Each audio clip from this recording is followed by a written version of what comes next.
네, 오후장도 이분과 함께 럭키한 전략 세워보겠습니다. 이 시간 MTNW 김도영 어드바이저와 함께 할게요. 의원님 안녕하세요.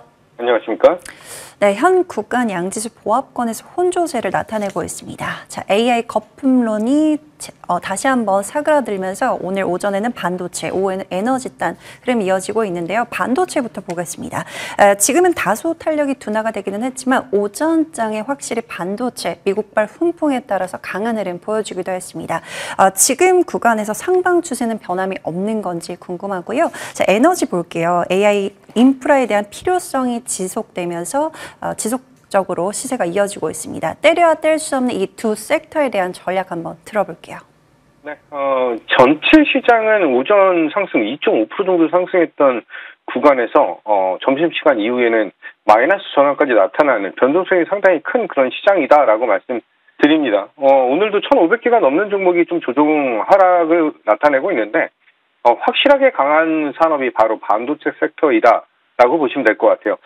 구글의 제미나이 3.0 발표 이후에 AI 산업이라고 하는 이 성장의 의구심이 해소가 됐다라고 볼 수 있습니다. 시장에서는 TPU와 엔비디아의 싸움, 엔비디아와 TPU와 ASIC 3강 체제로 전환될 것이다. 여러 가지 얘기들이 있습니다. 어찌됐든 사실 TPU나 엔비디아 아니면 ASIC 여러 가지 그 신규 칩셋에 대한 니즈보다 이쪽의 경쟁은 우리나라 반도체 산업에 대한 호재로 작용할 것으로 판단하고 우리는 대응을 해야 되는 상황이다라고 드려야 될 것 같아요.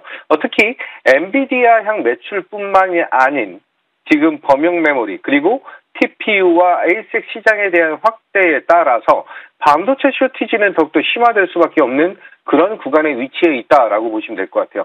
그를 통해서 삼성전자랑 SK하이닉스는 생산량, 한마디로 공장 가동률을 확대하는 그런 방향을 잡고 있다라고 보시면 될 것 같고요. 이 안에서 대덕전자에 대한 흐름 자체가 굉장히 강력한 전고점을 돌파할 수 있는 그런 위치까지 다시 한번 자리를 잡고 있는 그런 상황이죠. 대덕전자의 6월 말에 추천을 드렸던 종목인데 그때 가격이 2만 원 정도 구간에서 정말 쉬지 않고 지속적인 상승이 나타나고 있다라고 본다면 11월 20일 날 고점을 찍고 나서 시장은 단기적으로는 조정에 대한 폭을 좀 보여줬다라고 본다면 오늘 다시 한번 상승에 대한 동력을 보여주면서 전 고점을 다시 한번 트라이하고 있다라고 보시면 될 것 같아요. 한마디로 기판 산업의 사업 전반적인 성장을 통해서 실적 개선을 추가적으로 기대한다라고 하는 포인트와 중요한 건 FCBGA 그리고 새롭게 진출하는 MLB 시장에 대한 침투율을 확대할 것이다라고 하는 이 기대감까지 추가적인 성장 모멘텀으로 변화되면서 충분히 전 고점 54,000원에 대한 돌파 여부를 보여줄 가능성에 무게를 두겠다라고 보겠습니다. 따라서 지금 대덕전자가 신고가 구간에서에 대한 돌파가 나타난다라고 한다면 같은 업을 진행하고 있는 신텍과 TLD 이 기판 3총사들의 추가적인 성장 모멘텀으로 성장 흐름으로 바뀔 가능성에 무게를 두고 대응하셔라라고 말씀드리겠습니다. 반도체 섹터가 가게 된다라고 한다면 어떻게 보면은 에너지 섹터, 특히 이제 이 변압기 섹터의 움직임이 동반적으로 나타날 수밖에 없겠다라고 보겠습니다. 이제는 구글 제미나이 3.0을 통해서 챗 GPT냐, 제미나이냐 이 경쟁 구도가 확연하게 나타나고 있는 그런 상황. AI 산업에 대한 성장을 통해서 어떤 이 솔루션이 플랫폼이 데이터 센터에 대한 양질의 데이터를 더 많이 보유하느냐에 따라서 판도가 좀 바뀔 수가 있다라고 하는 점. 또한 국가적으로 본다라고 한다면 미국의 경우는 반도체 칩의 생산을 폭발적으로 늘려나가고 있는 그런 상황이지만 에너지가 부족한 상황이다라고 보시면 될 것 같고요. 중국의 경우는 에너지를 확보를 했지만 반도체 칩셋이 부족한 그런 상황이다라고 보면 될 것 같아요. 지금 현재는 칩 쪽에 대한 우위를 가지고 있는 미국 같은 경우에 집중도를 높여야 된다라고 말씀드리면서 이제 에너지 산업에 대한 정책적인 드라이브가 추가로 나타날 수밖에 없겠다라고 보겠습니다. 그를 통해서 변압기 섹터 안에서 단기적인 낙폭 과대를 보여주는 그런 종목들이 있어요. HD 현대일렉트릭, 효성중공업, 그리고 LS 일렉트릭이 있겠죠. 자, LS 일렉트릭이 오늘 플러스를 보여주고는 있는데 조금 아쉬운 게 음봉을 좀 보여주고 있다라고 하는 점. 지금 현재 이 에너지 섹터에서 LS 일렉트릭 같은 경우는 데이터 센터에 대한 인프라, 그리고 초고압 변압기, ESS, SST, 전 사업 부분에서 신규 수요에 대한 기대감을 높인다라고 볼 수 있습니다. 지금은 본격적인 진입보다는 조금 눈치를 보는 그런 장세가 나타나고 있고요. 에너지 섹터의 대장인 한국전력이 지금 현재 6.3% 정도 상승을 보여주면서 양봉을 꽉 채우고 있는 것은 상당히 고무적이다. 대장이 신고가를 낸다라고 했을 때 그 뒤를 따라가는 전략 또한 상당히 매력적인 수익을 올릴 수 있는 그런 전략이다. 이렇게 말씀드리도록 하겠습니다. 네, 오늘 5장 공략주로 반도체 섹터에 주목을 해주셨습니다. 종목명 매수 포인트 들어볼까요? 네, 눌릴 만큼 눌려 있는 그런 구간이죠. 종목명 솔브레인. 다시 한번 재공략에 대한 포인트로 안내를 드리도록 하겠습니다.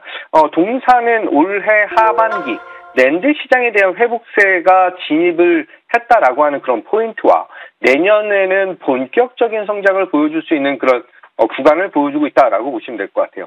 메모리 산업 전반적으로 멀티플에 대한 확장, 이런 확장이 나타나는 그런 기조를 통해서 성장 모멘텀이 상당히 잘 나타날 수가 있고요. 소재 업황에 대한 업종 특성상 리드 타임이 굉장히 짧게 나타나고 있기 때문에 낸드의 공급 부족에 대한 장기화는 고객사에 대한 가동률을 바로 올려줄 수 있는 그런 포인트, 한마디로 즉각적인 수혜를 반영할 수 있는 그런 포인트이다라고 보시면 될 것 같아요. 자, 차트를 보면서 말씀드리면 현재 있는 구간이 이전에 있었던 고점에 대한 트라이를 다시 한번 보여주고 있다라고 하는 점, 특히 장기 이평선이 120일 이평선에 대한 지지 여부를 확인하고 보조지표상으로 과매도권에서 반등을 보여준다라고 본다면 25만 원 미만에서는 충분히 매수가 가능하다라고 말씀을 드리고 1차 목표 가격은 이전 하락이 시작되는 구간이었던 28만 원을 1차 목표 가격으로 잡아드리고 손절 라인은 22만 원 잡고 대응하겠다. 이렇게 안내 드리겠습니다. 네, 오늘 5장 공략주로 솔브레인 받아보겠습니다. 눌린 만큼 눌렸다. 다시 한번 재공략 포인트 들어봤고요. 자, 위원님 종목 AS 삼성전기 보겠습니다. 지난 6월에 80% 넘어가는 수익에 이어서 오늘 아침 방송에서 다시 한번 재공략을 해주셨는데요. 하루 만에 좋은 시세 보여주고 있습니다. 자, 목표가까지 홀딩하는 전략 유효한지 여쭤보고요. 이수페타시스 볼까요? 지난 14일 공략 이후에 단기간에 목표가 달성에 성공했던 종목입니다. 자, 오늘 아침 다시 재공략을 해주셨는데 하루 만에 갭상승 출발하며 두 자릿대 초강세 흐름 보여주고 있습니다. 현재 신고가 영역인데요. 추가 전략 들어볼까요? 네, 삼성전기를 6월 26일 날 안내드리고 나서 이 MLCC의 대장에 대한 흐름의 주목도를 높이자라고 말씀을 드렸죠. 이런 구간에서에 대한 전략, 특히 제가 강조드렸던 것은 시장의 조정, 이 조정이 나타날 때 이게 하락 전환이 아니라 잠깐 쉬는 구간이다라고 판단을 했기 때문에 지금 물려도 대장 반도체 섹터에서 매수적인 측면으로 대응하자라고 말씀드렸던 두 종목이죠. 그게 바로 삼성전기와 이수페타시스인데 삼성전기 같은 경우는 60선에 대한 지지를 굉장히 잘 보여주면서 다시 한번 24만 원에 대한 안착, 그리고 그 이후의 흐름까지 기대감을 높인다라고 보시면 될 것 같아요. 특히 이 기판과 MLCC에 대한 니즈까지 확대되면서 MLCC의 국내 대장, 아니 글로벌 대장에 대한 흐름까지 기대감을 높인다라고 한다면 이전 고점이 25만 원 돌파, 그리고 오늘 시초가 공략에 대한 포인트도 굉장히 매력적이었죠. 한마디로 25만 원 돌파 이후에는 29만 원까지 추가 상승에 대한 모멘텀으로 굉장히 잘 흐름이 나타날 것으로 본다라고 말씀드리고 큰 수익 축하드리도록 하겠습니다. 추가적으로 이수페타시스를 말씀을 좀 드리면 11월 14일 날 안내를 드리면서 고점에서 지금 현재의 반도체 대장으로서의 공략 포인트, 고점을 제대로 돌파할 수 있는 구간에서에 대한 전략, 지금 14일 날 구간에서 매수하신 분들은 사실 오늘 갭상승에 대한 것이 부담이 그렇게 크지 않으실 거예요. 그래서 15만 원 돌파가 나타나지 않았지만 저는 오히려 지금 현재 구간이 더 전략적인 요충지를 보여주는 자리이다라고 말씀드리면서 14일 공략하신 분들, 조금 아쉬운 것은 오늘 갭상승이 나타나면서 오늘 오전에 매수를 하신 분들은 트레이딩 관점으로 대응하지 못했다라고 한다면 우리에게는 추가 매수에 대한 기회, 한마디로 5일선과 11선에 대한 전략을 다시 한번 짜고 대응하시면 충분히 목표가 16만 원까지에 대한 전략적으로 대응이 가능한 종목이다. 이렇게 말씀드리겠습니다. 네, 삼성전기 추가적인 상승 흐름 기대해 보도록 하고요. 이스페타시스 목표가 16만 원 기억하면서 잘 대응해 보도록 하겠습니다. 지금까지 MTNW 김대웅 어드바이저와 함께했습니다. 말씀 고맙습니다. 감사합니다.